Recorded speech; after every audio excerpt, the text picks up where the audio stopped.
Hello दोस्तों, स्वागत है आपके अपने YouTube चैनल ज्ञान पथ में। आज हम आपको ब्रूनर के सीखने के सिद्धांत के विषय में अध्ययन कराने का कार्य करेंगे। किसके? ब्रूनर का अधिगम सिद्धांत।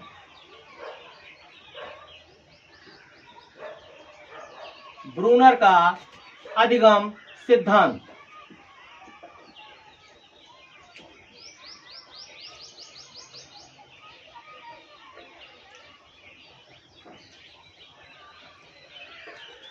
आज हम आपको ब्रूनर के अधिगम सिद्धांत के विषय में अध्ययन कराने का कार्य करेंगे। तो चलिए हम शुरुआत करते हैं ब्रूनर के अधिगम सिद्धांत के संदर्भ में। देखिए, ब्रूनर महोदय ने अधिगम के संदर्भ में तरह तरह की बातें की, जिसमें उनके कुछ मुख्य बिंदु इस तरह से हैं जिनको हम आपको बताने का कार्य कर रहे हैं।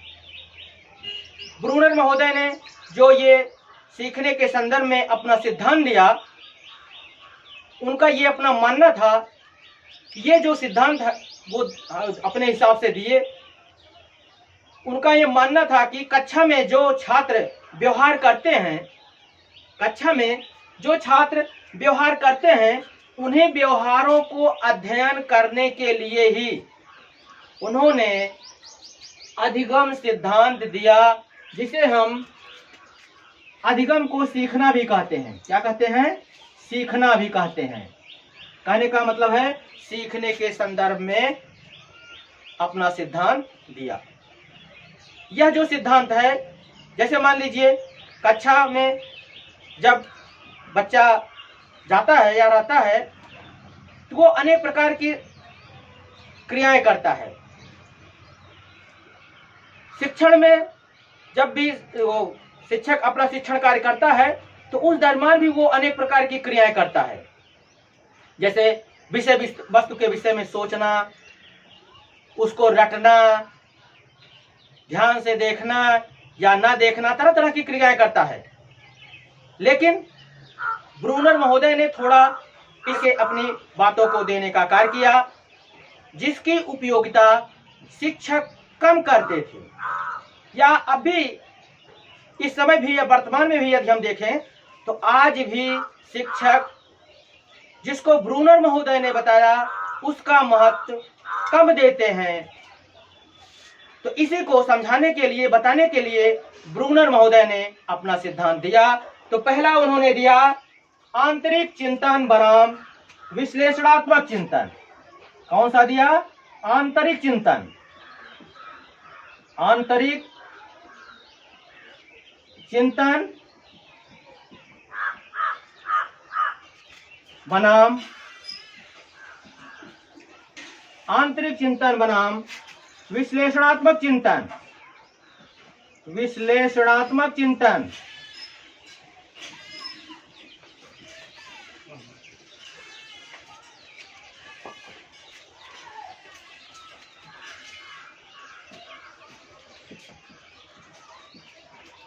आंतरिक चिंतन बनाम विश्लेषणात्मक चिंतन।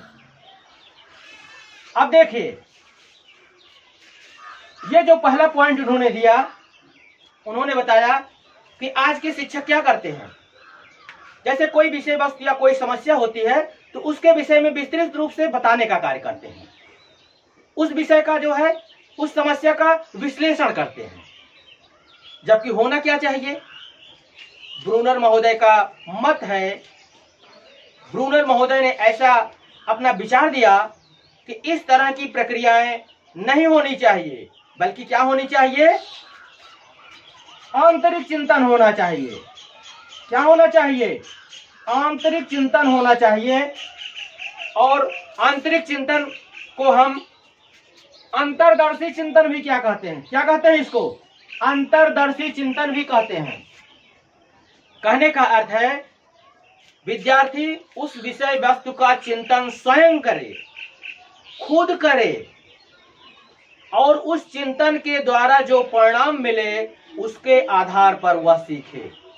जैसे मान लीजिए गणित का कोई प्रश्न उसको करना है, वो जब गणित का प्रश्न करना शुरू करता है यदि वह जिसको ब्रूनर महोदय ने दिया आंतरिक चिंतन की या अंतर्दर्शी चिंतन की जो बात की, तो विद्यार्थी क्या करता है, उसके विषय में खूब चिंतन करता है, मंथन करता है, सोचता है, विचार करता है कि प्रश्न को कैसे हल करें, कौन सा तरीका लगाएं, इसमें कौन सा नियम लगेगा, कौन सा सिद्धांत प्रयोग होगा।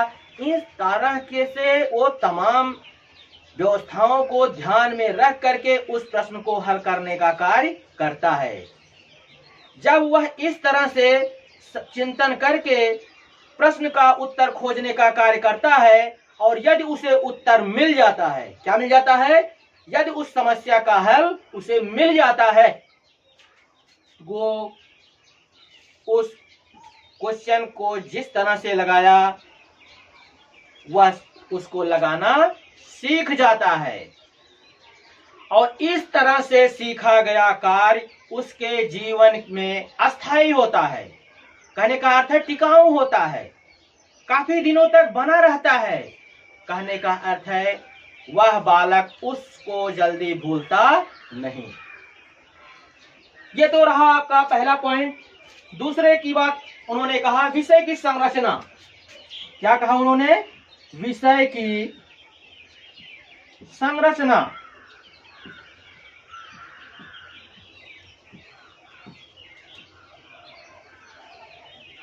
विषय की संरचना। अब देखिए, ब्रूनर महोदय ने बताया कि जिस विषय वस्तु को सीखना होता है उसकी अपनी एक रूपरेखा होती है, उसका एक मॉडल होता है, उसकी एक संरचना होती है। तो यहाँ पर संरचना से आशय होता है उसकी अपनी कुछ विधियां होती हैं, उसके अपने कुछ सिद्धांत होते हैं, उसका अपना कुछ प्रत्यय होता है जिसको समझना प्रत्येक छात्र को या प्रत्येक विद्यार्थी को आवश्यक होता है और उसी के आधार पर वह उस विषय वस्तु को या उस समस्या को सीखता है। देखिए, जो ब्रूनर महोदय ने बताया, यदि विद्यार्थी को उसके नियम न मालूम हो, उसका प्रत्यय न मालूम हो, उसके सिद्धांत न मालूम हो, तो बताइए वो कैसे सीख सकता है, नहीं सीख सकता। इसी बात को ध्यान में रखते हुए ब्रूनर महोदय ने यह बताया कि जो विषय की संरचना होती है, जो उसकी एक रूपरेखा होती है, जो स्ट्रक्चर होता है, ढांचा होता है, उसको ध्यान में रख करके ही वो छात्र या विद्यार्थी सीखता है। क्योंकि उसमें उसका प्रत्यय क्या है, उसमें उसका नियम क्या है, उसके सिद्धांत क्या है, आज सारी बातों की जानकारी उसे हो जाती है। अब हम अगले पॉइंट की तरफ चलते हैं। पॉइंट नंबर 3, अन्वेषणात्मक सीखना। क्या है, अन्वेषणात्मक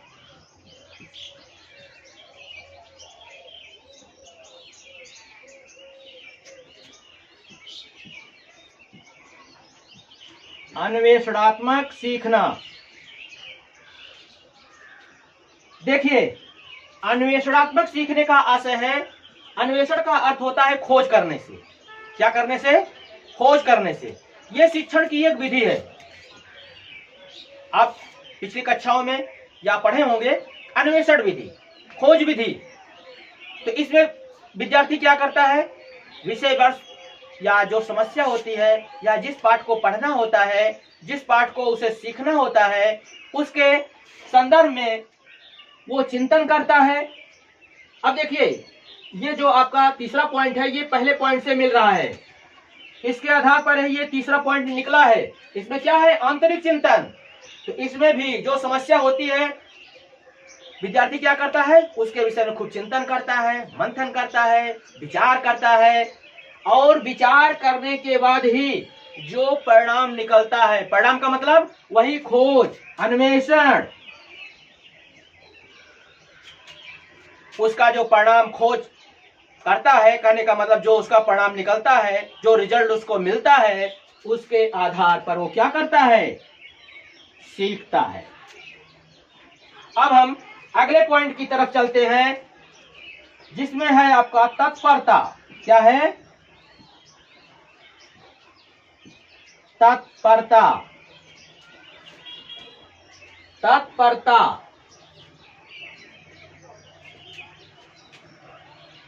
अब इसमें क्या होता है, प्रत्येक विद्यार्थी को विषय वस्तु को सीखने के लिए वो क्या होता है, तत्पर होता है। क्या होता है, तत्पर होता है। लेकिन वह होता है कि नहीं होता है, दोनों बातें हो सकती हैं। लेकिन ब्रूनर महोदय ने इसके संदर्भ में जो बताने का कार्य किया कि यदि वो विद्यार्थी चाहे तत्पर हो चाहे ना हो, लेकिन यदि उसे सीखना है तो उसे तत्परता, उसके अंदर तत्परता का होना आवश्यक है। कहने का अर्थ है शिक्षक को चाहिए उस विषय वस्तु को सिखाने के लिए, बताने के लिए उसके अंदर तत्परता पैदा करनी चाहिए।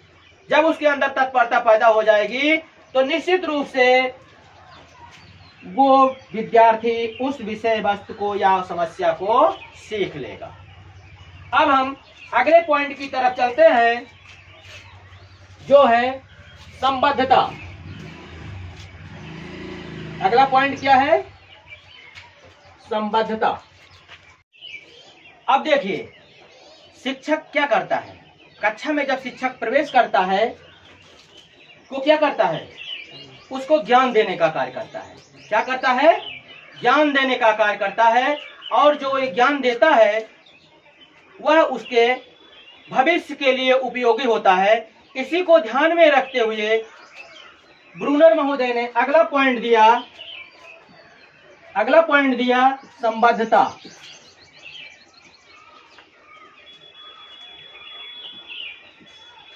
संबद्धता का महत्व। संबद्धता का महत्व। संबद्धता का अर्थ होता है संबंध से। किससे,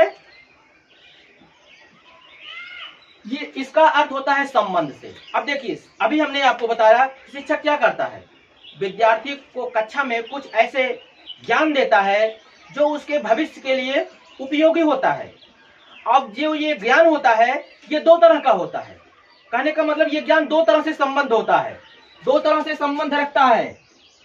एक तो होता है व्यक्तिगत, पहला क्या होता है, व्यक्तिगत।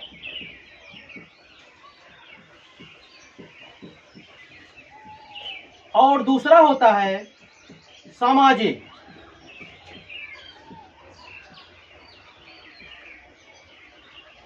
दूसरा क्या होता है, सामाजिक। अब देखिए जो वह ज्ञान लेता है, प्राप्त करता है, शिक्षक जिसे कक्षा में प्रदान करता है और बच्चे क्या करते हैं, उसको ग्रहण करते हैं। अब यह ज्ञान यदि उसके व्यक्तिगत हित के लिए केवल लाभकारी होता है, वो व्यक्तिगत अपने लाभ के लिए उसको ग्रहण करता है, तो इसको हम व्यक्तिगत संबद्धता के नाम से जानते हैं। लेकिन यदि यही ज्ञान व्यक्तिगत के साथ साथ समाज के लिए भी उपयोगी होता है, समाज के लिए भी लाभकारी होता है, पहली बार तो वो कह रहे हैं कि भाई को हम मजा आया, सामाजिक संबद्धता के नाम से। और मैं ये जो मजा है हिंदुस्तान के हर व्यक्ति को देना चाहता हूं। अब हम आपको अगले पॉइंट की तरफ ले चलते हैं। छठा पॉइंट है आपका, अगला पॉइंट विद्यार्थी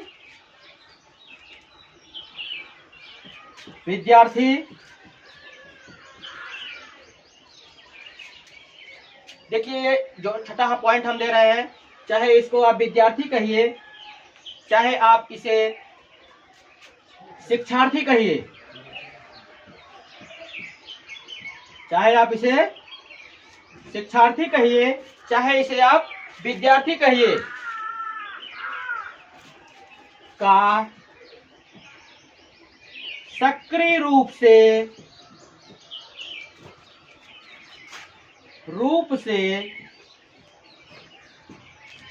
कार्य में भाग लेना, कार्य में भाग लेना।